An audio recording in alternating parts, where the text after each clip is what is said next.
start off our talks here. So this is a talk teaching play. So I have got a 4-year-old who is interested in games. He probably started playing games when he was about 3, but he would kind of play them like a kid who would play for 5 minutes, kind of put it down. And as he's gotten older, he's gotten a lot more interested in this. And of course, because I'm a game designer and I'm always working on things, when I have to explain to him like where I'm going in the day, he understands that that's making games, so he's naturally curious about them. So this talk is just kind of me putting on a bit of my designer/parent hat and trying to understand something about games through this lens and see if there's any interesting insights or things I can bring into my practice. So I want to kind of investigate what are the things that I find valuable about games that are like worth sharing with a very young, impressionable person, right? Like, why do I show him one game instead of another? What are the things that are kind of, engaging in a like wholesome and interesting way versus maybe engaging in a kind of manipulative and cynical way? And, what are games teaching him? And what can I learn about design from seeing how he plays games? So one of the things that I initially was really interested in with this experiment, because I guess I am running like psychological game experiments on my kid by showing him all these things, is like, the idea of game literacy, right? Because games condition what we expect from them, right? When I pick up a platformer or a first-person shooter, right, I just immediately know what I'm doing. Maybe I don't know what the crouch button is, but I can figure it out. I kind of know, the core logic of the game, and the design vocabulary, right? We all know, follow the yellow paint, right? Go up to that object that's glowing because you can interact with it. But a fresh player is going to be bringing a lot of their expectations into games. And just like as an example of that, because my son played a lot of fighting games, his expectation was just that all games have super moves, right? All games involve building a meter and doing like a super special move. He was very disappointed when he realized that that wasn't true, but there were other cool things for him to do. So along with this, probably the most common expectation, right? The most common piece of game design vocabulary we have is, the goal of the game, right? And the goal of the game, especially in like a versus game, but even in, single player stuff, right, is to reach some, win condition, right? Whether that's maybe just in Minecraft of building, the town that you're happy with and, kind of making it relatively robust, or, just going through all the bosses and reaching the end. So winning these games, right, involves understanding the system and rules and mastering the interactions to some degree. And that's something that I have noticed has been really engaging for him in these games, is trying to figure out like how they work and what the different pieces are. So, when I'm approaching all of this stuff, obviously, the kind of like big goal is what I can learn from kids playing games, but also I've been increasingly interested in just like what areas of gameplay are best enjoyed by kids, right? So if we think about the entire space of game design, right, just like all games that could possibly exist, there's probably some subset of them that are most interesting to children. And I think that's a relatively unexplored area of game design, right? A lot of the, quote unquote, like games for kids tend to not really be very gamey. They tend to just be kind of like lights and sounds and, pictures and colors. So something that's been interesting going through these experiments are seeing, like the map game in Elden Ring, right? Or the compass game in Night Rain or something are actually on their own just these really engaging, pieces of media for him to play. And, kind of thinking about how that could be explored further in, a game that's maybe not quite as complicated as Elden Ring or Zelda. So I want to start with an example of a game that probably everyone here has played War in, grade school. This is, I think, a perfect example of a game that's really like only enjoyable for kids, right? You shuffle the deck, you just start playing the cards, one person wins, right? And eventually you start to realize like there is no strategy, there's no tactics, there's no decisions here, right? The thing that kids are actually learning when they are playing the game is that it doesn't really matter how much they believe in the heart of the cards. The fate of the game is already predetermined. So they're just, after they play this a little while, they get bored with it. And again, this is something that I experienced with him playing this game or playing games with dice, right? It started off, he would just be really interested in, let's roll the dice and see who gets a bigger number, right? After doing that for a little while and realizing that he can't cheat, because I'll notice when he does that, he, started to get a little bored of the game and wanted to try doing more interesting things with dice. So, as he was playing these board games, which, are nice and tactile and, kids find them pretty engaging, he wasn't really playing a lot of video games super in depth. He would play, off and on for maybe 5 minutes. He would play like Lethal League, or he would play The Art of Flight, which I was working on. But, every once in a while he would see all my games up on Steam and he would look at all the thumbnails. He would go like, can I see that one? Like, no, you can't play Doom. Can I see that one? No, you can't play Halo.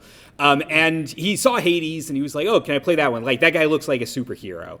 It's like, okay, sure, we can play Hades. This seems fine. And he just immediately locked in for 30 minutes. Just like laser focused, having like the time of his life. The other side of this picture is just him smiling for 30 minutes. So I was kind of curious, like, why were my design instincts so wrong, right? Like, why did I assume that Hades is just going to be another, like, he plays it for 5 minutes and stops, right? Like, what is it about this game that was really engaging? And I think there's a lot of things, which is why, it was so engaging for him. But, most obvious is you're kind of a superhero, you fight bad guys, you rescue mommy, right? It's the greatest plot in the world for a 4-year-old. He didn't quite understand that you were beating up your dad. That's fine. It was okay to let him ignore that part. But also, like, you can't fall off the ledge. That was a big thing. I would do the kind of classic game design thing and go, okay, well, you're going to play like Super Mario Brothers, right? And that's, it's a basic game. It's a 2D platformer. You're going to, enjoy that. And he didn't really like or, really have much ability to engage with the kind of like, finding where he is and staying on the platforms and jumping and making landings. So I think the fact that you can't fall off the ledge in Hades, and that just in general, there's a very slow lose condition, right? Like if you're just playing vanilla Hades, right, your first level, I mean, you're probably, even for a kid, right, you're probably going to be able to get through a couple rooms still having about like half your health, right? And when you start adding in things like the assist mode, which makes it so you get a little bit more health every time you lose, that started to be, a lot more engaging for him, because even though he would, fail eventually, he was able to get further and further. It's also got 3 buttons. It's got a top-down view. All of that makes it like pretty approachable. You just see like, my one attack does something totally different than my special move, right? It's a very orthogonal design, so it's very easy to understand that these things do different stuff. As opposed to something like Elden Ring, where you've got like a light attack and a heavy attack, and they do obviously do different things, but it's a little harder to engage with like when you should use one versus another. And we'll talk about Elden Ring. So after playing Hades for a lot, he put more hours in Hades than I did. He started to get interested in other games like Marvel vs. Capcom 2 and Street Fighter 6. And Power Rangers Battle for the Grid, which is a fighting game I never would have played if he hadn't seen there's a fighting game with Power Rangers in it. So, some of the stuff that I think was really approachable about these games for him is training mode, right? These games, especially, the modern ones, but even if you go to some of the re-releases of older games like MVC2, like the training modes are really robust and interesting, right? So it shows like what button he's pushing. That may seem pretty obvious to an adult, but is actually like when he's looking at a controller, it's kind of nice to like jam your thumb and see, the A button appears a lot, right? Okay, I'm getting a feel for where the A button is on the controller. You can do your moves over and over again. You can practice. You've got infinite resources, so you can do these super moves repeatedly. And training mode in these games was just like all he wanted to do, right? Sometimes he would like to fight me, but really it would just be sitting down and like practicing the moves over and over again. Usually the super moves were his favorite part. So, learning what the buttons do, practicing combos, repeating moves, looking at inputs, all of these things are, I think, really beneficial. It's also a connection that Hades has, right? Because Hades has that little room with the skeleton where you can just like beat up on him over and over again. And that was the thing I remember he really liked doing in Hades. So there's something that I'm thinking about as I'm designing of having these kind of like rooms where you are able to just like freely explore the mechanics and experiment with things that seems very engaging to kids. So then as, he got a little more comfortable with things and he wanted to play with me, I would play just by, doing drills with him, essentially. So I was actually talking to one of my friends that was, telling me like, oh, when you play with him, like you should just like gate him with Hadokens, right? Just like hit him with those over and over again until he figures out that you have to jump, right? Or that you have to block. Now, of course, the downside of that is that he would lose and get very upset. So I would try doing win conditions that were like a little bit more flexible. So just doing like a crouch kick whenever I get close enough, right? And, training that kind of like deliberate critical thinking as we're playing the game. And then I would also, and this was an unpopular decision with him, but he would always get punished for button mashing, right? So it's like, if we're doing like crouch kick practice and I get close and he's like, oh, I did one crouch kick. Oh, now time to just slam things, right? Then it's like, okay, I grab you, I throw you around, I do a combo, we got practice again.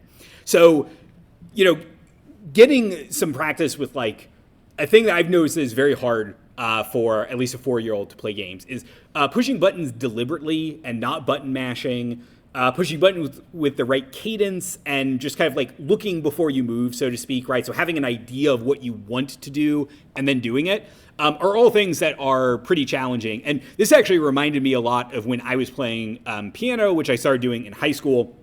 I was terrible at it. And one of the things I had a really hard time with was just like not going too fast, right? Or not just kind of like, flubbing my fingers and hitting 2 keys at the same time. Button mashing in Street Fighter sounds a lot better, at least, than button mashing on a piano. So I kind of took some of those, teaching principles that I remember from piano and applied those to the game. So he really liked that. Learning special moves is great. Learning combos is great. What's not great is losing. He really doesn't like losing. And he really didn't like it in the beginning. Because I think part of it is obviously there's like the emotional like feeling of losing, which is not fun. But also a big part of it is like you stop getting to experiment with the game at that point, right? If he's just like button mashing and seeing what happens, and then, I just like wombo combo him and say, okay, like now you have to do that again. All of a sudden, I've kind of like cut the Gordian knot of the game, right? We've stopped looking at the things that are, interesting and appealing to him. But the difficult thing for this, for me as a parent, is that tolerance for losing is a really essential skill, right? He's going to be losing when he plays games with his sister. He's going to be losing when he plays games at school. He's going to be losing when he plays chess against my dad, and my dad just does not have an instinct for coddling children, I guess. And he just like, whoops him at chess. And, that building that type of tolerance is really important. So it got me thinking about like difficulty and what is the role of difficulty in a game. And I have found, both in my own design work and just thinking about this stuff, that difficulty is kind of a dial that you can turn to highlight aspects of the game system, right? And of what the rules are. If you took a game like Elden Ring and you just said, oh, hey, I'm going to set everyone's health so that they die in one hit, right? It's not just that you've made the game easier, but you've specifically de-emphasized certain parts of the design, right? Like blocking is probably just not a major mechanic in the game anymore because all you need to do is land one hit on the enemies, right? So because I want him to understand how the game works, I'm okay letting him win some of the time, as long as I'm kind of tuning that difficulty in a way that he's like learning something about the game, right? Because the skill I don't want to teach him is that, wow, you're so good at Street Fighter, right? You can beat grown-ups at it. Because then, he'll be very disappointed when he finds out that isn't true. He used the transitive property on me. And he was like, okay, like, I want you to go to a Street Fighter tournament. I was like, oh, well, I would lose. And he's like, okay, I'll go to the Street Fighter tournament because I can beat you, so I'll be able to beat them. I was like, you're 4.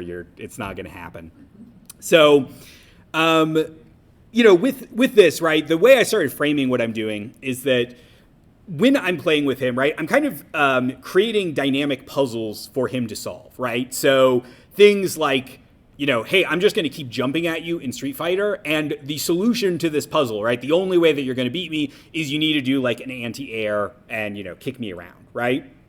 And as I'm doing this, sometimes you want to kind of hold a puzzle until they notice something, so maybe you just jump in over and over again. Other times the puzzle kind of needs to hit back, right? So if I'm jumping over and over again and he's just like not engaging with it, I need to kind of, slap him around a little, right? Do a little low kick, right? Do a little Hadoken and make him realize like, this strategy is not going to work and there are kind of consequences for failing at it. So then he started getting interested in other things like chess and Go, which are very different games to teach than Street Fighter. Because for one thing, they're physical games, which can be very tricky because you can like knock over pieces or grab them or, just want to like smash them in together. But what's also interesting is because it's a turn-based game, it provides a lot more opportunity for noticing things, right? So over here, right, we've got the knight, and he's just, this is a little setup that I had for him where the whole goal of this is just noticing, like, the knight is unprotected, right? You could go grab the knight if you wanted to, and just kind of like playing out the game until he notices these things, right? And there's going to be a lot of things up in the air in a game of chess, right? So, there might be threats that I have on him and, opportunities that he has to attack me, and just kind of, putting those things out there until he starts to notice them. And as we were going through chess, I started experimenting with just like removing elements, right? And this is what I would do as a puzzle designer, or if I was designing like a tutorial for a game, I would just start taking elements out of the game to see what works, and that was pretty beneficial because you can get just enough elements that it's kind of tractable, right? A 4-year-old is not going to remember all of the moves for all of the pieces in chess. And I only have so much patience, so I can't remind him what all of the pieces do every time. Because if he forgets what the knight does, he's probably forgotten what the bishop does. And before he makes a move, he's going to want to remember what both of them do. It's kind of a give a mouse a cookie situation. So, removing those elements has been very beneficial. And this got me thinking about other games that have puzzles. Like he's been playing a lot of the Lego Star Wars and Marvel games, and my hate for them is really unbridled at this point because they have just the worst imaginable puzzles. I'm always the one that has to solve them. I don't like solving them.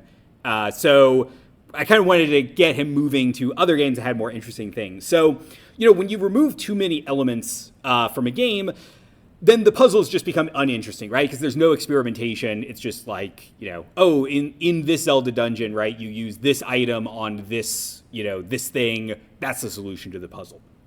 But one thing that kind of surprised me thinking about this is that red herrings, which is this term that we use in puzzle design for just something that like seems like it's not part of the solution, right? It might be distracting to the player.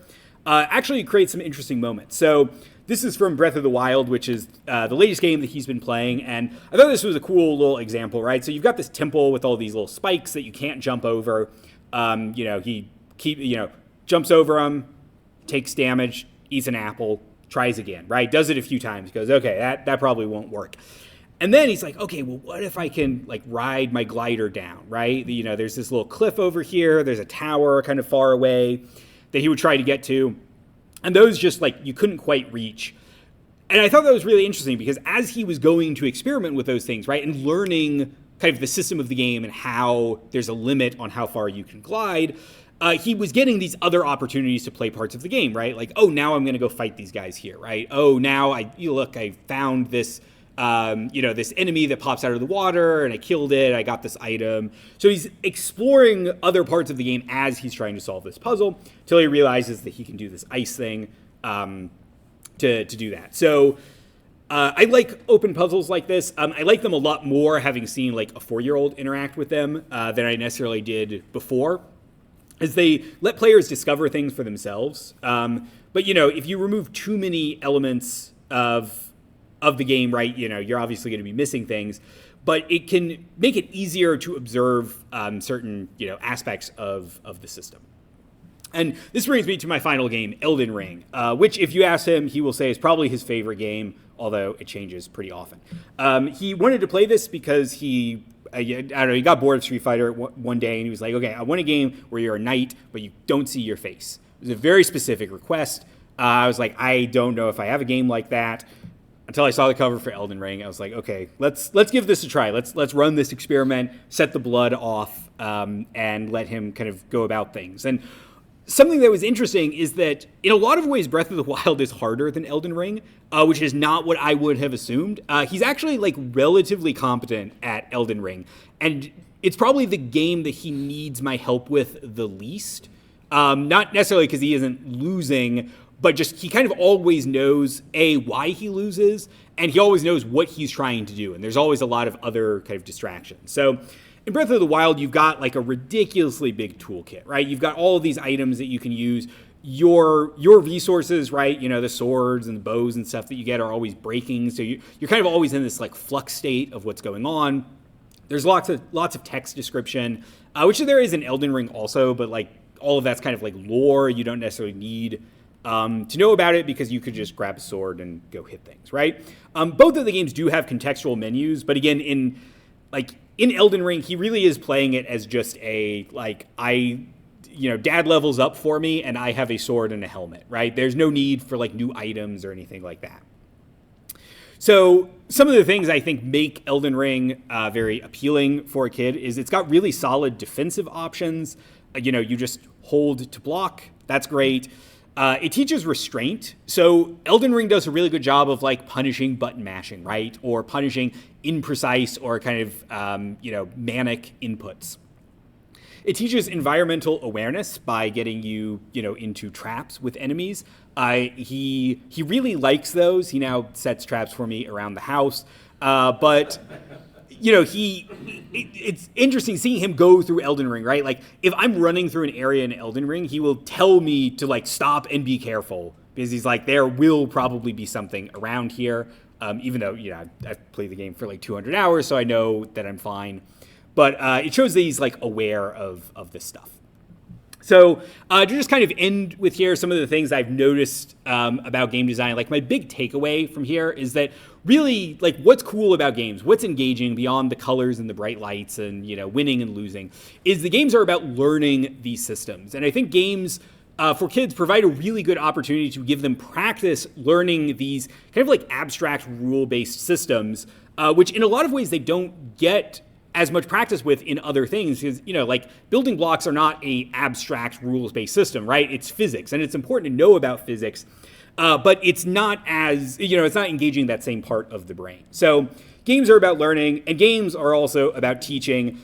Here is him teaching his sister, who I don't think she totally gets it, but she's only 2, how to summon your robot in Power Rangers. And when she did it, they were both incredibly excited. So that is, those are some of my takeaways from teaching a 4-year-old to play video games. I've got some more slides if anyone wants to talk more about it, like controller experiments and all that stuff. But I'll go ahead and end here, and then we will move to our next speaker.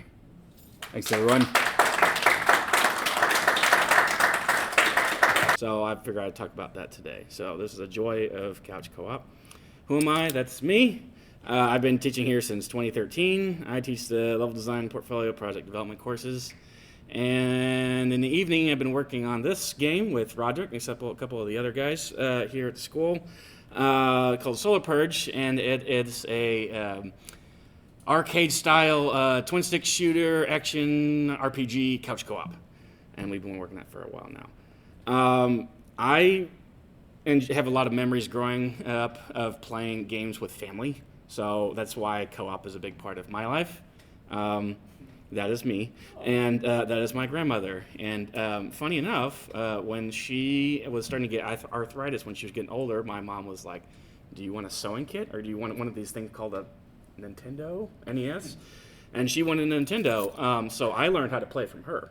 And she had the, the Game Genie? You stick the cartridge in. I still have that booklet somewhere. Was a hacker. Yeah, she was. I still have the code book somewhere in my house. But I have a lot of memories playing with her. I think we were playing a Super Nintendo there. But playing together was the most fun part. And I was one of those kids that would jump up and down when you have the controller. Mario jumps, I jump. So I don't do that much anymore. So I'm kind of like Patrick, kind of going through different games that I really enjoyed growing up, couch co-op wise. This is a little interactive, I guess, because I'm used to teaching, so like audience participation. So you get to participate here. What's the game? Anybody? I already went. Oh yeah, you already okay. Yay, it is Kirby. Yeah. My sister was not allowed to be player 1. I was player 1, so she was player 2. Although it's funny, a while back, I don't remember if it was for her birthday or Christmas, she got me like a little keychain. I was P1, she was P2. That was kind of cool. So we have a lot of good memories of playing this game. Yes, Kirby is the easiest game on the planet. You could do nothing and still win, but it is super fun. The gameplay is lighthearted. The favorite thing I love about this game is so easy to get player 2. You absorb an enemy if you've never played it. You can spawn player 2 like that, and if it's a CPU, and then if somebody picks up the second controller, they become player 2. The abilities are fun to try different things, like, hey, I didn't know about this character. Hey, did you know this? I'll show you how to do that. The gameplay sessions are really short. Those little mini games in this specific one, the Superstar, that's like, except for that Great Cave Offensive, which takes forever. They're really short gameplay sets. You can kind of jump in, jump out, you have a lot of fun. A lot of laughter and whatnot, and that's usually the kind of the co-op experience, as I said, I like. You can kind of jump in, jump out, unless it's something a little bit more intensive. Also, if this guy has cool hair, so and when he moves, it's kind of whoosh. You and I played this recently, so you can't answer this one. Anybody? Any guesses? Yeah, it's gotta be time splitters. Yeah, it's gotta be time splitters.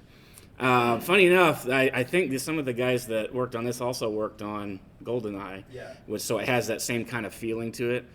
But I did not have an Xbox growing up, so I had a GameCube, and this was one of the only games that on there was actual like split screen first-person shooter. And then they had the campaign, they had versus modes, they had co-op modes, a bunch of insanely weird characters you could play as a duck. Or a zombie, or a monkey, and then shrink and become super small, and you annoyed the piss out of me with that when we played. But yeah, it was split screen, and then after the match, they had hilarious accolades. So it'd be like most pathetic shot, or brain surgeon, or something along those lines. Just absolutely hilarious. I wish there were more games like that. Why time splitters? There was the split screen stuff, obviously multiplayer, lots of characters, tons of game modes. The soundtrack was amazing. But my sister and I used to stay up on Christmas Eve and play that into the wee hours of the morning. 2 specific maps playing Capture the Bag or whatever it's called. And where I got started too is they had a map maker. So you could make your own custom maps on, I think this was on the PS2 and Xbox as well. And then it was super easy, like little modular tile pieces, and you could do stuff for PvP or like a story mode, and it was great. Halo. I don't need to say anything about those. Who's that? Yeah. Just out of curiosity, because I'm always curious when students come by. Who has never played Halo? Anybody? Okay, that's good. Okay. Sometimes people come through and it's like, okay, you got to at least try it once. I did grow up during this era, and I do remember the LAN parties. Those were absolutely fantastic. I had a friend growing up, his name was Ryan, and his little brother, his name is also Josh, and he and I would play a split screen through the campaign. I hate the library because it takes forever. Screed cheating was a thing, the Warthog, sticky grenades, all that stuff. And has anybody played this one? Yes. So Firefight is the cooperative mode. I had a lot of blasts with my sister in that one too. How about this one? Anybody? Okay, yeah, it's easy. I need to blur that out a little bit better. Yeah. Also, surprise, split screen. The AI director for this game was actually really cool. I didn't realize that Valve had taken Counter-Strike and they gave the enemy team knives, and those eventually turned into zombies. So that's how they kind of came up with their pitch for this. That was really interesting. But seeing how it kind of like brings the group together and then pulls them apart, and then kind of depending on where you are in the level, will kind of spawn monsters before or after you. Francis has one-liners, and then everybody has to shoot the car. Please don't. Oh shit! They shot the car. But those like little back and forth moments while you're there, and also just as a way to like sometimes it's not about the game necessarily. It's just the activity that you're getting to do when you're in the same room. And you can experience that too when you're online, but there is something different about being in person. And also, Francis hates stairs, and he hates everything in that game. So to me, why do co-op games matter? A lot of shared memories, trash talking respectfully, bonding time, and laughter. And that brings me to the next thing. When we started working on Solar Purge, it originally wasn't a co-op game. It was actually it wasn't a tactical game. It was, you could kind of click on the units and kind of move them around, and then we added the twin stick controls, and those other units, I guess, became other characters. And it's like, oh, we plug in another controller. Oh, we can play at the same time. That's really cool. I'll skip that one because that's kind of a long video there. But these are some of the events that we got to go to. This is the very first one we did. Some of y'all might recognize the people in there. There's Matt Leslie, there's Scott, there's my business partner Brandon, and this is Brock, and he was here yesterday. But at our first event, it was really cool to see just completely random people that were playing the game. They spent a long time there just, enjoying the environments and the soundtracks, and then figuring out how everything works. And then when they get to the end of the level and they're supposed to press the plunger, and there's a cutscene to blow up the explosion to open the door, and nothing happened, and we were like, that's the end of the demo. You go play something else.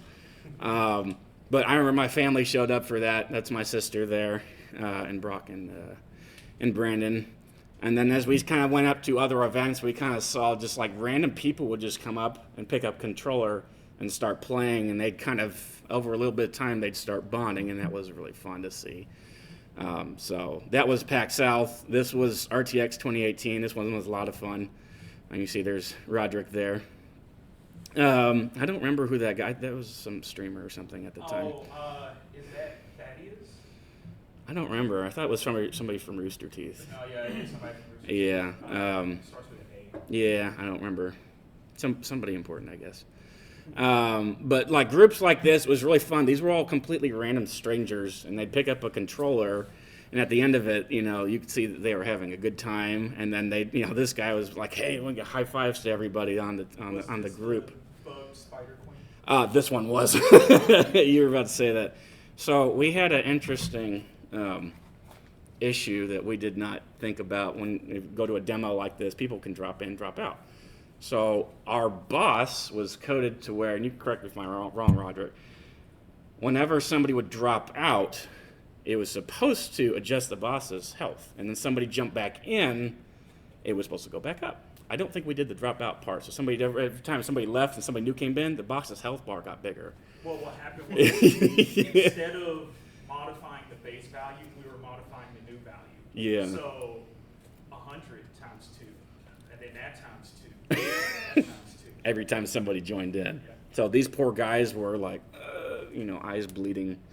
And funny enough, this guy here, because I was taking some videos and stuff for our website, he has in his backpack, there's a baby. So like that whole time he's sitting there doing this, like, what's wrong? Is he okay? He's got a baby in his backpack. But these guys stayed there for the whole time to just beat that one boss, working together. We were like, oh, okay then. That's really interesting that they decided to stick around. They were kind of glued in. But yeah, we have fixed that since, I hope. But yeah, just kind of seeing that the camaraderie happen at the same time. And a lot of the stuff that we designed Solar Purge off of, a lot of it came from Diablo 3. There's a lot of other references like Mass Effect and, what was that other one? There's some Gauntlet in there. There's some Helldivers. Unfortunately, every change that we made, the day afterwards, Destiny put in their game, which was hilarious. And Roderick and I thought Like the ammo change? Yeah, we were like, hey, let's change the infinite ammo. Literally the next day, Destiny was like, hey, all of our primary weapons have infinite ammo. We're like, they're listening to our conversations. But it was kind of fun to go back and forth, especially when you get people that have never played it before, kind of see their reactions, and whatnot. So, but bringing like a big screen TV and setting it up and having people sit down and play for a while was always really fun. And then when we did co-op play testing, and some of our guys were notorious for like not playing the game how they were supposed to, Kenny in particular. He's like, hey, I want to try to play the game with just one hand. It's like, we're trying to get footage here, and he'd just laugh. But having those little sessions was always a lot of fun because we get to find things that was like, how did you do that? How did you get out of the map and whatnot? So even just testing it in couch mode was a lot of fun too. But what we found with our game is there's a lot of fun player synergies that we wouldn't have found otherwise. Be like, hey, we should piggyback those together. Like, that's really fun. We wouldn't have thought of that. Griefing became a thing for a little while. It's like, hey, I'm going to shoot the barrel. I don't care if somebody's in the middle of it. I just want to see what happens. And then that kind of arcade feeling mixed with couch co-op ARPG. Because for a while there, we were definitely going in the kind of Diablo route, and then recently we kind of pivoted and say this is more of an arcade gauntlet style. So it felt more of that side of instead of the other. But seeing people jump in and play for long periods of time, that was kind of a big part of it. But just out of curiosity, because I like to make these things interactive, what are some of y'all's favorite couch co-op? Couch co-op, or what do you think the? Okay, 360. Yeah. The Wii. What specifically on the Wii? Wii Sports. Wii Sports, that's a good one. Classic. Have you ever played Nintendo Land? No, I haven't. That's probably one of the best. Nintendo Land. Gosh, yeah. Okay, I'll have to check that out. Nintendo Land. I hooked up the Wii recently, so yeah, the Wii U. Yeah. I'm calling the Better Business Bureau. Yeah. All right, there you go. Thanks. My sound game doesn't. So hi, my name's Garrett, and I'm going to be talking about the influence for my game, City of Sounds. So, who am I? Well, I'm here. I'm a adjunct professor here at Dallas Community College, and I've been working on my dream game for the past 9 years. So this was the first photo that I took. One of the first photos I took when I was in Chicago for the first time. It was 2017. And that year was when the idea for my game came about. And then the second photo was 2025 was the last time I was there. So, yeah. So 9 years and counting, right? Apparently my GIFs are not working. But it took me about 6 years to develop and learn just game development. I came up with the idea in 2017. But at that point, I knew pretty much nothing about game development. So it did take me about 6 years to learn game development. But in that process, I still worked on the project in the background and used it as a tool to develop my game as I went. I went through 4 different visual styles to perfect it and to figure out what worked best. And I started development 3 times on the project. So working on it for a couple of years and going, this isn't the right direction. I need to take a break and then start again. So here's some footage, and we'll kind of start here. Hopefully it'll play. No, it's covering up the thing. I can't click on it. That's awful. Oh, there we go. I can just click on it. So this is just kind of some footage, and it's, of course, not going to play. That's awesome. Probably shouldn't have done footage. Yay. This is great. It's going to freeze again. There we go. It's kind of going. But the game City of Sound is a 3D platformer set in Chicago with a rhythm battle system. And this is just kind of some test footage showing off what the hypothetical final product of the game could look like due to the fact that we are still very much so in active development and are still probably at least a year and a half away from putting out anything publicly. So there's a bit of platforming, and then we go over here, and there's some dialogue, so some examples of things like that. I thought this one had some battle footage, but I guess not.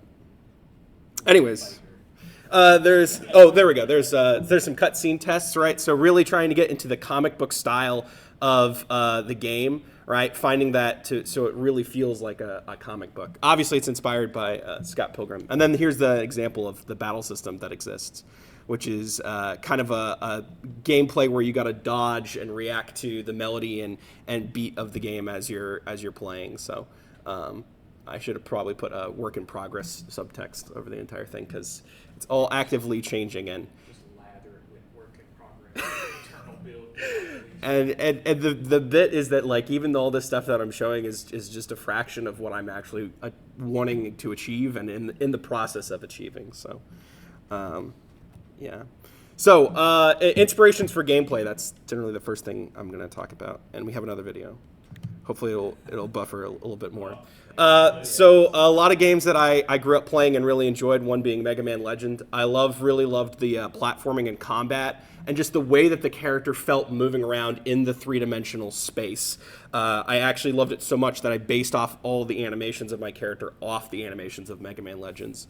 Jet Set Radio, of course. I loved the being able to explore urban environments as well as having a very stylized, cel-shaded art style was something that very much so appealed to me. I liked the visual style of it, and the music was amazing. I absolutely fell in love with the music from Jet Set Radio. Mother 3 is also one of my favorite games, probably my favorite game of all time, and definitely inspired me to go into game development due to its history. But I really liked its story, its characters, and it has a rhythm battle system that I really, really like. So that was another big aspect. This was a game that I grew up playing with my brother, actually. It was the Scott Pilgrim video game. I loved the visual style of how comic booky and how fast and punchy the action was. And I loved the music, and I thought the visuals were just absolutely gorgeous. So that was a big thing for me to be like inspired by. And then actually the last one is Beatles Rock Band. This is what introduced me into the Beatles. I'm a massive Beatles fan. And I loved the crazy psychedelic visuals in the background as well as the rhythm gameplay. It really just kind of opened up this whole new world for me of like what video games could be, right? It wasn't very rigid in that type of thing. Battery's running low. No. Is it not plugged in? Plugged in. You good? Which one is it? This one? Yeah. Okay. Should be good. You want to The check? light's not on. I wonder if this power outlet doesn't work. Oh, okay. Well, you got two other on your left. Yeah. All right. You can keep talking. Yeah, I can keep going. So we kind of talked about inspirations for the gameplay. That's kind of where a majority of them come from. These you could tell from the video. But inspirations for the art style is the big thing. Of course, the main one is Scott Pilgrim. I grew up playing. I went the entire wrong way of experiencing Scott Pilgrim. I first played the video game due to the fact that my dad had a free copy because when the movie was being made, he worked on a tie-in game for iPhone. So they were like, hey, here's a free copy of Scott Pilgrim. And so he had it on his Xbox 360, and it was one of the only 3 games that like I ended up playing, and I absolutely loved it. And then later on in life, because I was always very interested about like because I played the game, but I had no context to what anything was going on.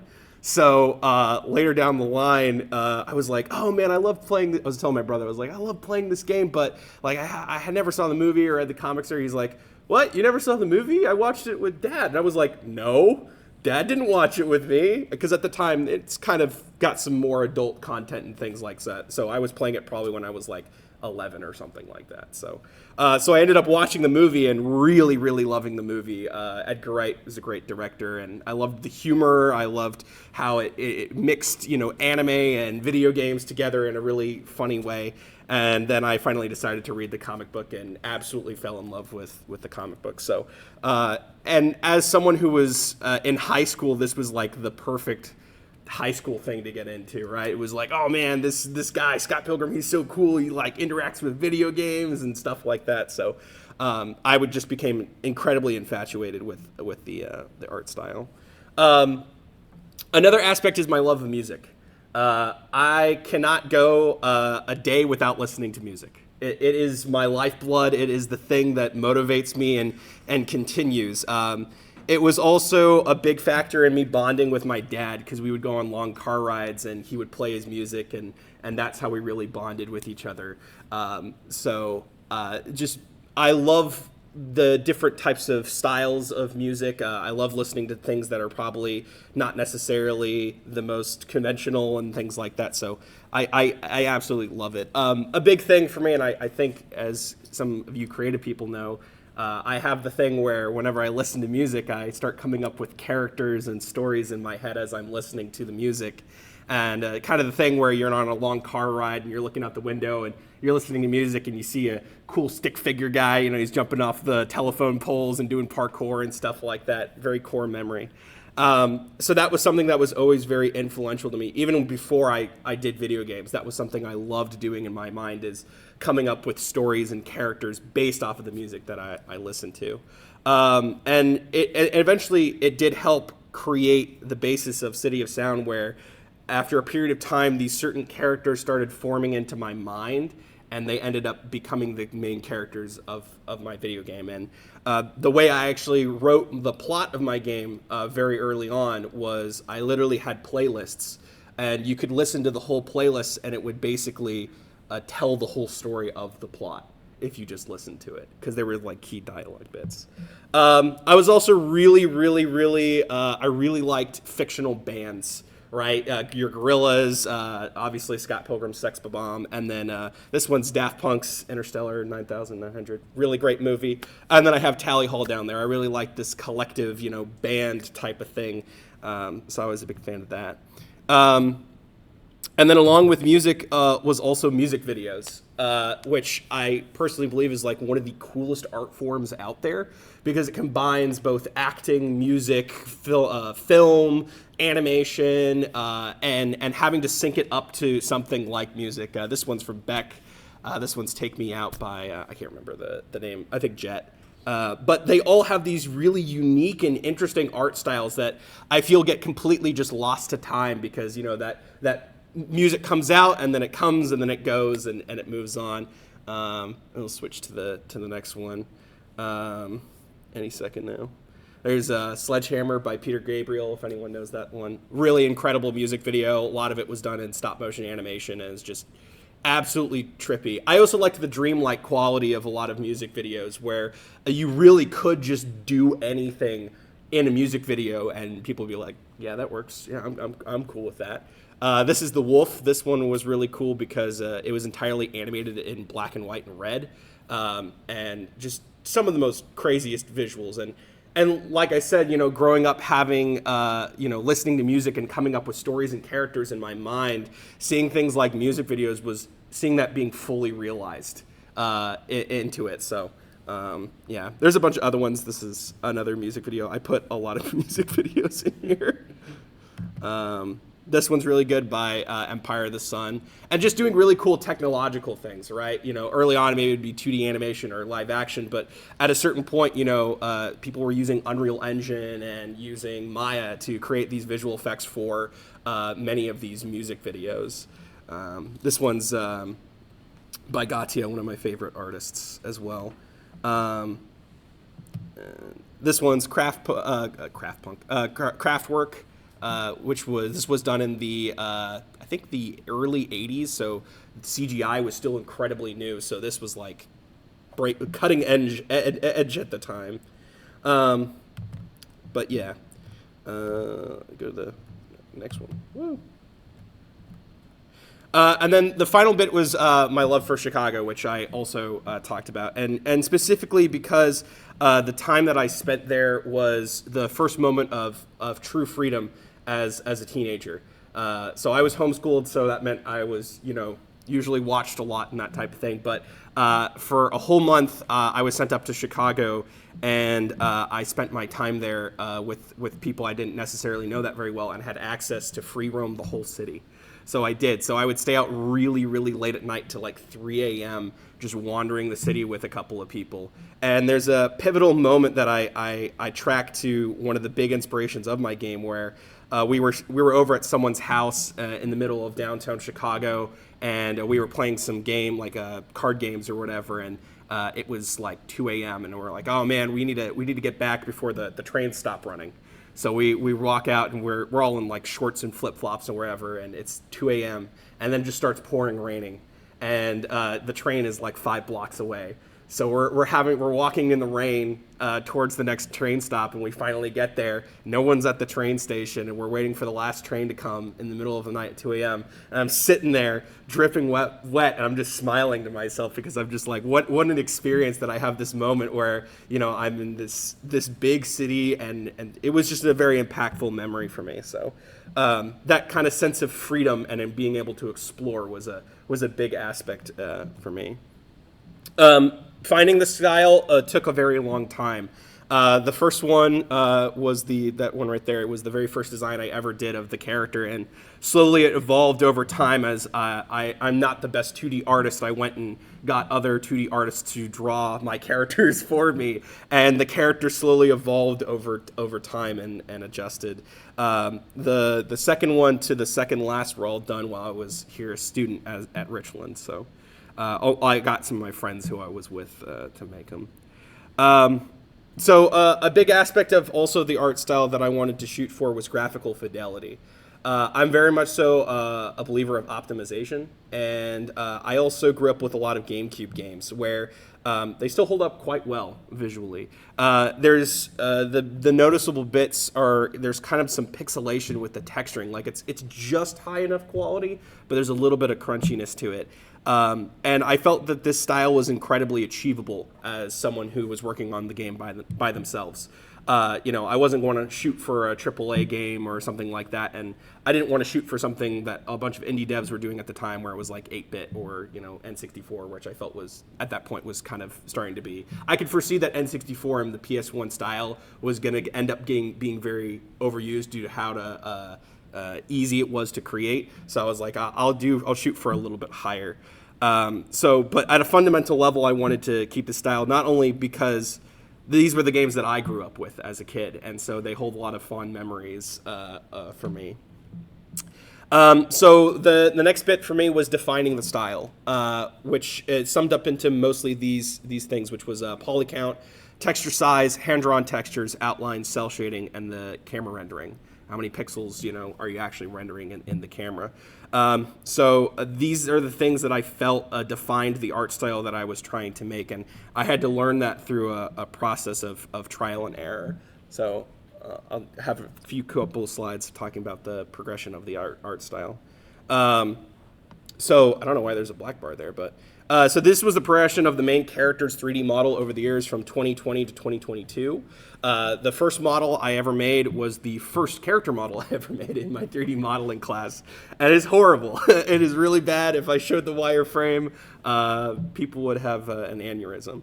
But I continued working at it and developing it. The second version, I wanted it to be really low poly, and that didn't end up working.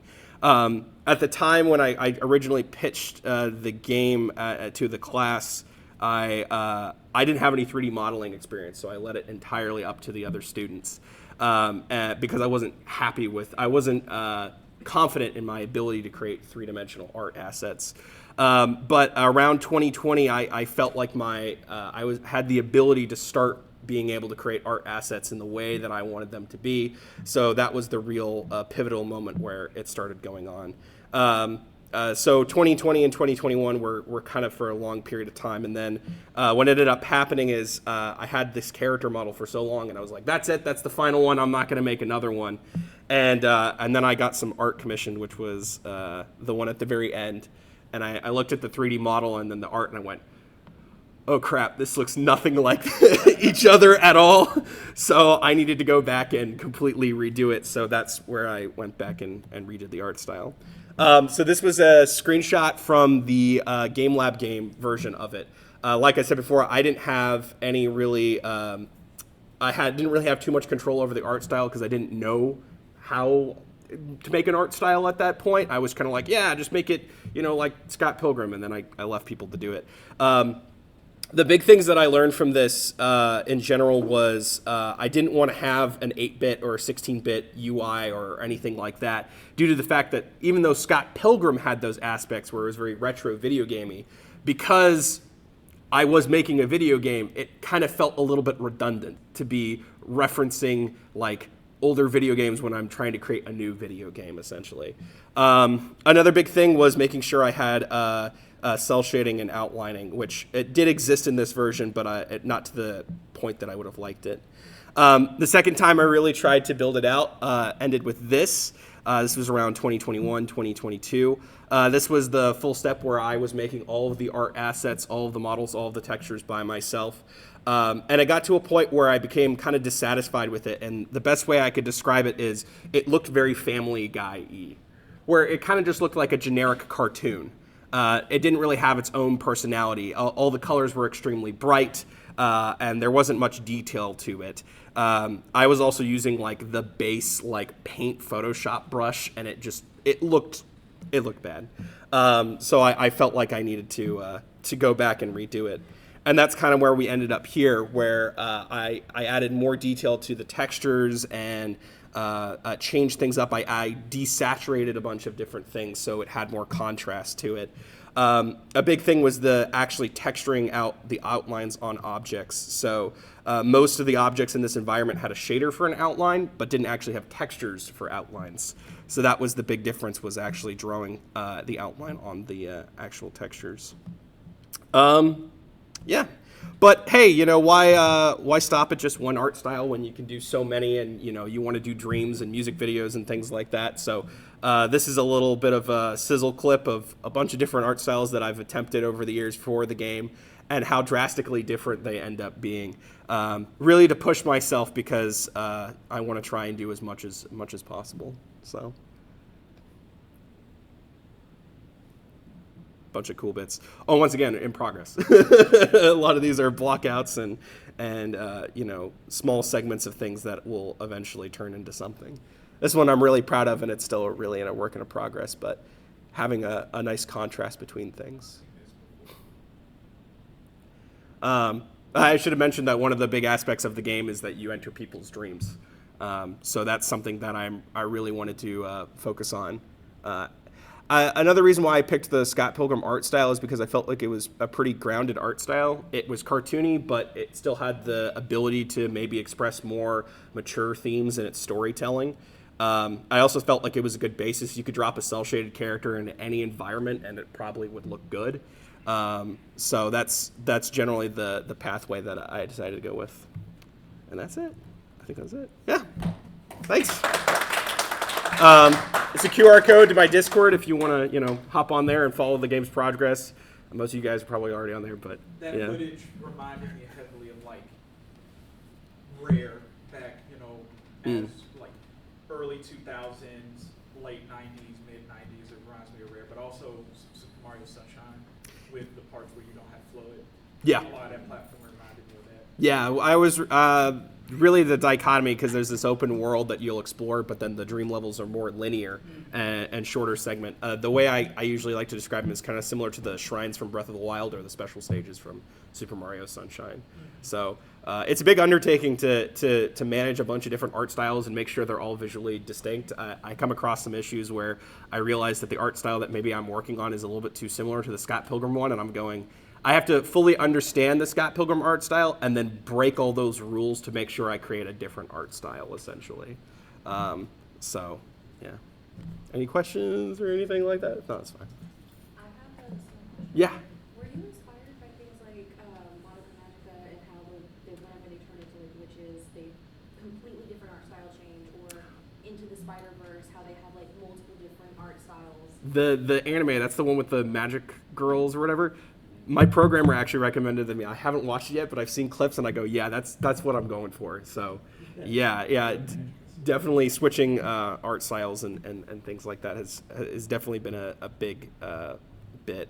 I was trying to think if there's anything else I could talk about. If there's any, yeah, what's up? Do you have a release date? 9 years and counting. So, kind of a. Do you have a guesswork, or So. is it like a year and a half? So, okay, so here's the reality of the situation of the project. And it was kind of one of the things I forgot to mention. Early on, when I was developing this version of the game with here at Richland or whatever, I tried grabbing a bunch of people from that project and going, hey, let's turn this into a full game. And it immediately fell apart into nothing. And then the second time it also happened, I tried grabbing people and going, hey, we should turn this into a game. And it fell apart into nothing. And I don't... I don't necessarily believe in this advice, but it's what I took, which is you can't really depend on anyone else if you want to make your own game, right?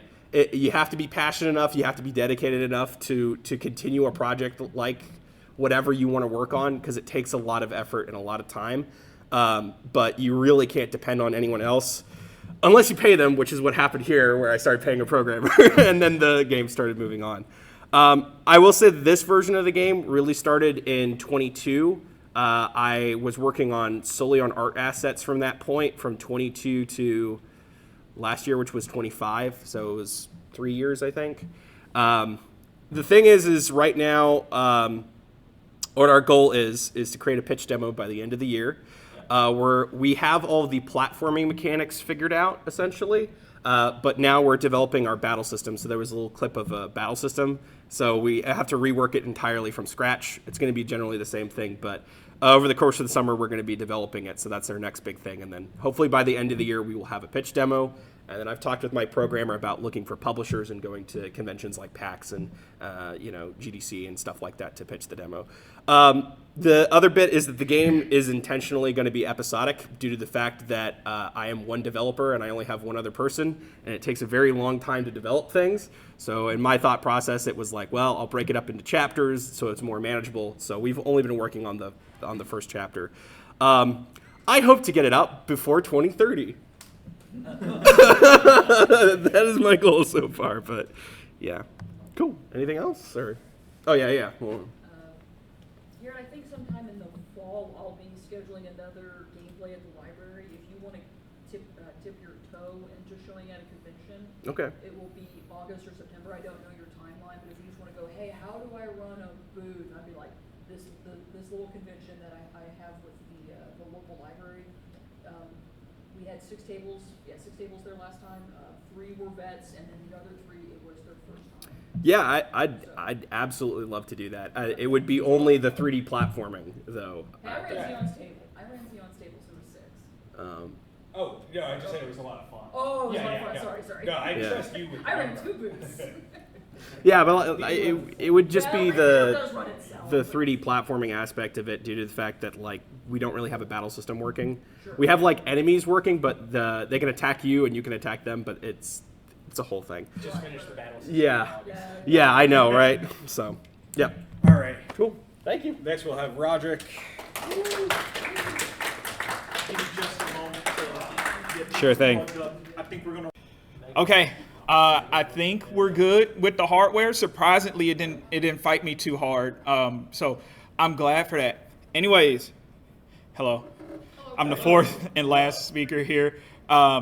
We're running a little bit behind on time, but I'll try to make this as fast and entertaining as possible. But today we're going to be talking about prototyping and having a ball with it.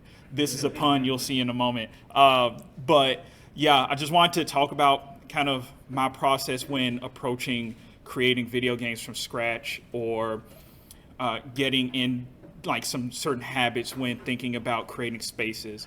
But I'm talking about these things. I haven't even introduced myself. So, hi, my name is Roderick Sykes. I am also adjunct faculty here at Dallas College. I have taken the courses here and gotten my associate's degree, graduated in 2018. I started doing adjunct work here ever since. I specialize in level design, but my work has had me touch a lot of different facets of game design. So I'm a jack of a few trades, master of one. So, but visual effects is fun, things like that. Just like Josh mentioned before, I also work on Solar Purge with HitScan. I am in charge of creating the procedurally generated dungeons, which required me to learn a significant amount of blueprints and visual scripting. So I also take on some scripting and programming roles within that project as well. Again, many hats, but I do enjoy it. A couple of other important things here is I'm a train enthusiast. I love locomotives. I love trains. That actually does play a part in how I got into game design, but that's a story for another time. And last but certainly not least, I'm a big Metroid fan. In fact, Metroid has been so pivotal to my understanding and perception of games that it's influenced with the way that I think about levels and what I think can be done with them. And typically in a normal presentation, this is where I go through a bunch of slides and talk about things, but I actually wanted to show off kind of my methodology and just show off a neat little side project that I've been working on. So we actually skip straight to the interactive section. So bullet train straight to it, and for that I actually do have Unreal open. So what we're going to do is we're going to take a look at a little project I made a few months ago and have been working on in my spare time ever since. It is called Click Game in Unreal because it started off as a click adventure that eventually morphed into something very different. But that's kind of what the topic is today, is the prototyping. So one of the things that I like doing is creating concepts, creating ideas, and then fleshing them out, getting them playable, iterating on them, and seeing where is the fun and how can we extrapolate this into something that's a much more wide-scale experience. And that's typically the most fun part of game development for me, is that prototyping. So we're actually going to go to one of the levels just straight up. Again, it's all work in progress. It's a demonstration area, but it eventually turned into this ball game. Like I mentioned before, having a ball. It's a good old pun. Now, there is audio in here. I'm not sure if audio is outputting to the screen. If it's not, that's perfectly fine. But here is what's effectively a project I was working on to try to learn more things about the engine. And that's something else that I do quite often, is if I want to learn some concepts, I'll create a project and build a game based on that to get used to it. But this originally started off as a game where you would click and navigate a dark zone and try to find these illuminated items. But then I thought, well, I'm not an animator, and finding good animations is pretty tough. So I'm going to turn it into a ball. I don't have to worry about animations, and it should be pretty easy. Very easy. It just rolls. And then I realized I would have to do a whole lot of physics. And so it was a journey, but I was adamant about getting this ball to work, and it eventually spiraled off into some projects that I use with students to help teach them about game design. There's some derivatives that we even have on GitHub for our students, like a top-down variant. But after all those changes, I eventually came back to it and I said, you know what, I really want to flesh this out. I want to make something fun out of it, but I don't really have a sell.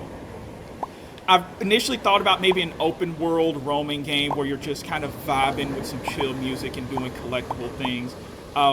And that was a neat idea. And then I started adding these power-ups and abilities, and I said, hey, you know, what if there were all these nice little abilities you could get, but with the twist, you can only have one at a time. So you have this larger world that requires you to have different abilities to get to different areas. And so you have to pick and choose which ones you use and be a bit methodical about what you do.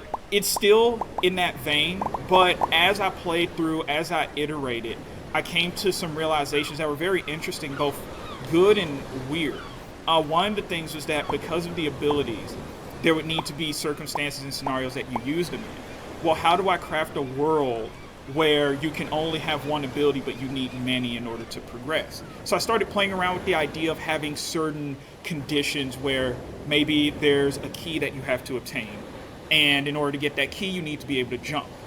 But in order to get the jump, you require a boost.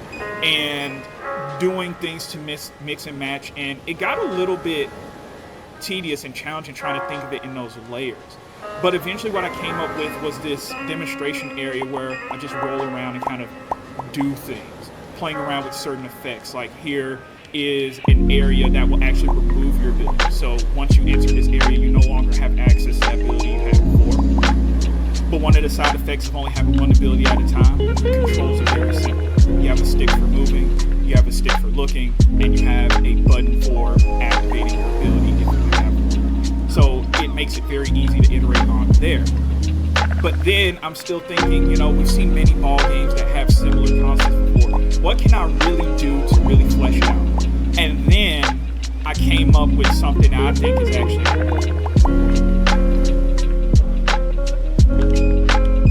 a subversion of gravity and how the level is structured, which takes me back to the Metroid discussion and how I think about games. I am a fan of Metroid, particularly Metroid Prime, and how it utilizes areas you've been to before in new ways as the game progresses, as you gain items. You know, you might land in Talon Overworld and you have limited access to areas, so you can only access the blue doors. You can only jump once. But as the game progresses, you get new power-ups and abilities, and next thing you know, you're on another part of that same area that you couldn't access before. So you're still in the same region, but the experience is new. And so I wanted to play around with those concepts of what can I do with my level that allows for the space to be viewed and navigated and approached differently. And that's when I came up with the sections where there's a change in gravity. All of this was very challenging to do, actually, because I'm dealing with a physics object. I have to make sure that the ball is going in the appropriate direction, which meant that I had to disable Unreal's built-in gravity and write my own, which, coming back to things that developers do after I do things, 2 months later, Unreal Engine releases UE 5.7, which comes with a node that lets you modify gravity. And so that's neat, but I don't hate the experience I went through. And getting it to work actually wasn't that difficult. The camera was, though. And so as I was iterating on that, I had to spend some time working on the camera. How do I want the camera to behave when players, traverse these areas? How do I want the ball to behave? Are there any fail-safes that I want to put in? Or is there anything I'm willing to let the game do to the player as a punishment or as a quirk? Or is there something that has to be avoided? These are a lot of things that, I think of whenever building these prototypes. And they get me to think about games in different ways every time because I learn a little bit more about the process. But even here, a lot of what you're seeing is the result of many different small tweaks and changes just to make the game feel better. Initially, it started off as purely a showcase of technical skill of, hey, I can make gravity do this. I can change these facets. But then it starts morphing into, okay, I can do this technically, but what can I do with it that actually makes it fun, makes it engaging for players to want to explore this level? Because that's another thing that I really consider when building my levels. How can I get the player to be encouraged and willing to explore the region I've developed? What can I do aside from just putting hard doors and locks and keys saying, no, you can't, but rather change the question to, hey, you should, or you don't have to, but you might want to. And I start thinking of things like these where I get to play around with the way that the world works. Like here, putting puzzles and sequences alongside the wall. It takes that wall that would have potentially been flat and maybe just a decorative piece into something that is now a gameplay section that's potentially challenging. And you have to be careful about these platforms because if you let them hit you, they send you off. And see, because gravity is different, your axis of what is good and bad is now different as well. And because you got ejected in such a way, that horizontal nature is now your enemy. And sure, this can be done along a flat plane as well. That's something on traditional gravity. But then you get a traditional level from that. And I want to play around with concepts like these even more. As we speak, I'm actually working on other levels for this because, again, this was just a demonstration area to show, hey, you can potentially make something interactive, make something fun. And now I want to flesh that out into critical core concepts that can be introduced, iterated upon, maybe put a twist, and then give it a conclusion. Some of you might know that pattern from somewhere, and I actually learned that from a Game Maker's Toolkit video where he talked about the 4-step level design process of Super Mario 3D World, and how over time the producer of the Mario series at the time was really getting into his element with how level design was approached. It started off in Super Mario Galaxy where they would take these concepts that you would see in the levels and then kind of throw them away, but they would introduce so many to you at once that it could potentially be overwhelming if you're not really used to that kind of cadence.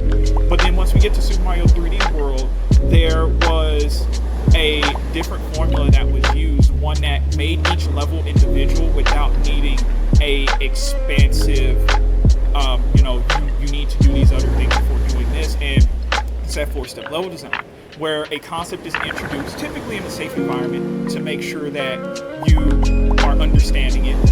Then we give you a little bit of a challenge to make sure that you understand the concept and are aware that there can still be things in your way that will impede you. Afterwards, we give you something that takes what you've learned and puts it in a different perspective, maybe one that you hadn't considered.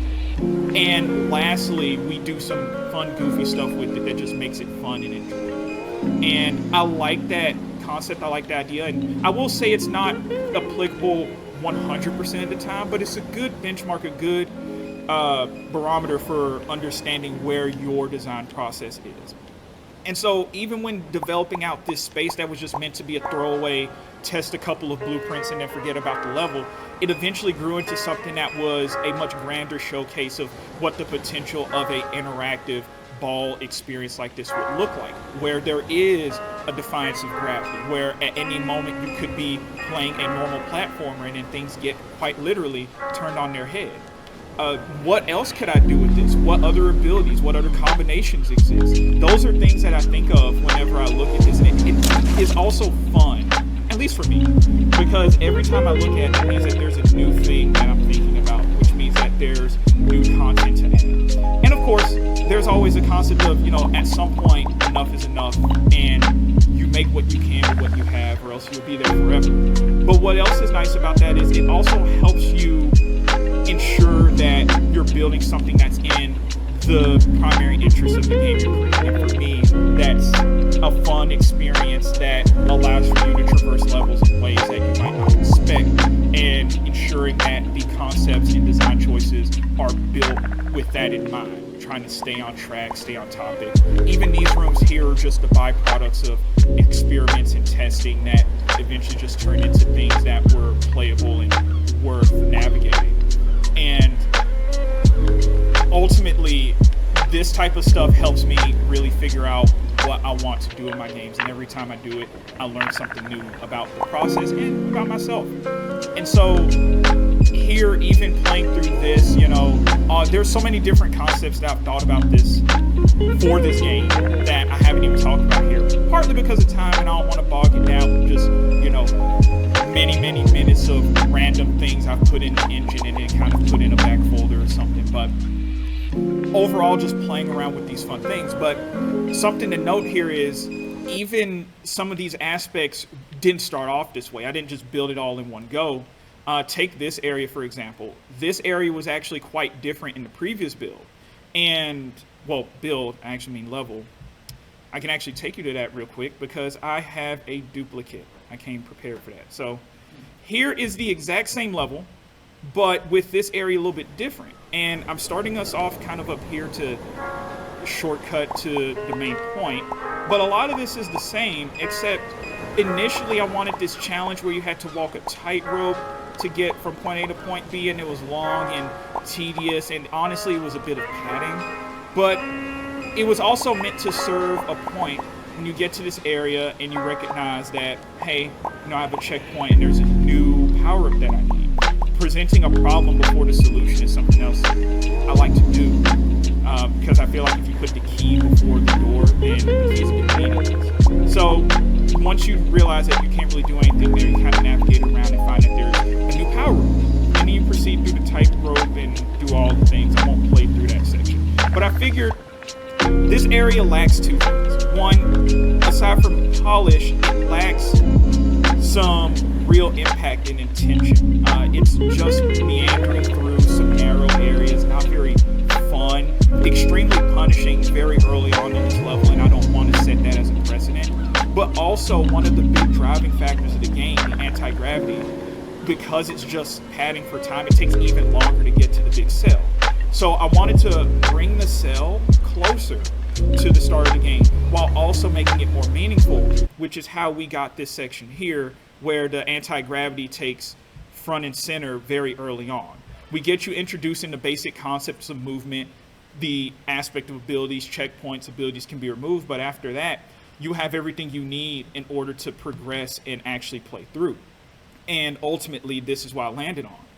And I can't tell you in confidence that that's the final version, and that's okay, because as I play through, as I get feedback, things will change, typically for the better, and there's going to be some critiques, there's going to be some things that can definitely be improved, and that's not a bad thing. That's just showing that there's a version of the game that exists, that is fun, that is engaging, and that is a viable product. I just haven't reached there yet, and every time I attempt something that's not that product, that just gets me closer to what actually is. And you really never know what form that's going to take until you start doing it. And so typically my advice to people, especially students, is the only way you learn this stuff, the only way you get used to it is by doing it, playing with it, showing it to people, getting feedback, iterating on it, rinse and repeat. It is a process. It's not easy, but it's one that typically results in the most success that your project can achieve. And so I love going through that process because at the end of the day, the game becomes fun. And it is a communication between you and the player. And I always want to make sure my dialogue is shown in the way I design my level and that my conversation is consistent. So that way at the end of the day, whenever we approach them for a conversation again, and like a sequel or some DLC, they know confidently what type of topic they're getting into and how to approach it. But sometimes I might throw some new words in there, kind of keep them on their toes. But at the end of the day, they know they can trust me with the way that I design my levels and the intentions behind them. I'm going to close off on this little discussion by just showing some before and after pictures for what I was just mentioning. Again, this is that same area that we were looking at. This is the old version. And then cut out all of that meandering, unnecessary work, simplify it. And it looks bare bones. And again, without the anti-gravity, this would be a very, very plain area with no twist. But because of that anti-gravity, we now have an entire new section of the level that didn't exist for playing before. And I think the possibilities are all there. I just got to unlock them. And that's going to take time and iterating. So, yeah, that's pretty much it. Having a ball with prototyping. Got a question, Justin? The bomb ability that you have, do you think you could do like a short timer and do the bomb, sit like in the bomb and just So I actually thought about that, and initially I was going to have that as a secondary feature, but I decided to remove that aspect because it conflicted a bit with the jump ability. Since we have a jump ability, if we also had the bomb provide what the jump does, there's a bit of overlap there that dilutes the impact of the jump. So I did remove that. However, I do plan on having other obstacles that can be detonated with the bomb ability to help get you through areas. So a lot of the abilities will have secondary functions and features to a degree, but I did want to make sure that each ability I had was distinct. And sometimes this means reducing it down to its core property and then what you do with those core properties. So instead of making like a composite thing that does many things that other abilities do, just one. And that's kind of how that went. Yes? Do you have it to where when you're rolling around, you hit a button and transform into a person, and that person has like a gun for an arm? You know, I thought about that, and through my testing in other projects that may or may not have a person who has a cannon attached to their arm that can shoot projectiles of different elements, I came to the conclusion that I did want them to be distinct because I think even with just maybe that small snippet of this theoretical possibility you're thinking of, there's a lot that I can do with it. Plus, it also simplifies some of the development because then it kind of gets crazy. And most importantly, it ensures that certain other entities that might be interested in a project that somebody else is making where you turn into a person or a ball, you know, it'll make sure that they watch from a distance. You know. They very well can. They can. A ball shows up at your door, just a lawyer emerges. Yeah, and so, you know, I don't, you know, a lot of what I do is heavily inspired by Metroid. That's very obvious here. But I like taking parts of what Metroid offers and thinking about them, analyzing them, disambiguating. Like, okay, Metroid is a combination of things, but why is this thing good? Is it good specifically for Metroid? Is it good in general? I want to find out. I want to play around with that. Have you been interested to look into Monkey Ball? Super Monkey Ball? Yeah, Super Monkey Ball. So, interestingly enough, that was one of the other inspirations for this concept. Super Monkey Ball. There is the 3D ball roller game that's on the Xbox 360. The name is eluding me right now. Switch Ball. There we go. There's Switch Ball. I've actually played a lot of games that you play as a ball character and do things. So I also love pinball games. So the physics there, I love it. I've been enamored by that concept for a while. Plus, like I said, I'm not an animator, so for me, it was easier approaching the physics of getting the ball to move and all the problems that came with that than it was to worry about animating. Plus, again, I think there's a lot of space for design iteration and things that you wouldn't get in a typical platform. I think your level design is excellent here. Oh, thank you. It's really good. It, like I said, it definitely an iterative process. I'll actually show you what the level initially looked like.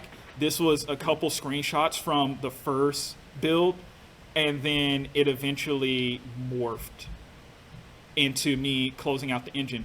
But, you know, eventually it got to what we're seeing here with the things, and just a lot of work. Going in, testing something, getting it to work, then making it serviceable, making it pretty, getting feedback, iterating on it, yada, yada. I will say, though, the gravity thing was not initially planned, but it came as a response to feedback.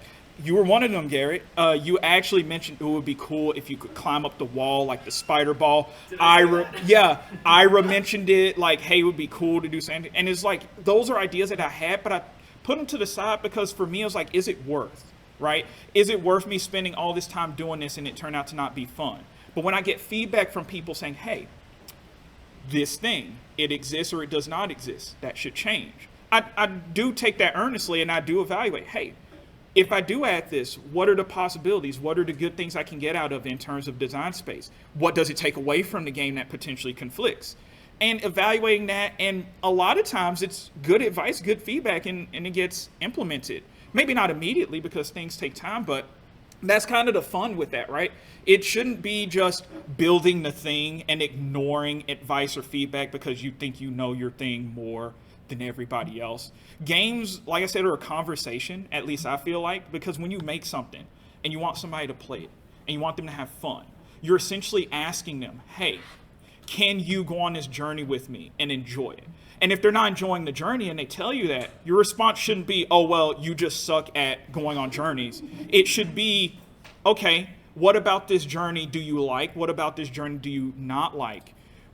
What can we do that might potentially make this journey enjoyable? And the true answer to that is the journey won't be enjoyable for everyone because not every game has to be for everyone, but you should at least know who you want to take on this car ride with you. And once you figure that out, it's always in service of making sure you enjoy the car ride and your intended audience also enjoys it as well. Because I don't know if you want to go on a 12-hour car ride with somebody that you don't enjoy talking to. That's suffering. So that's why I say games are a conversation, because it's those things that really matter. Thanks. All right. Yeah.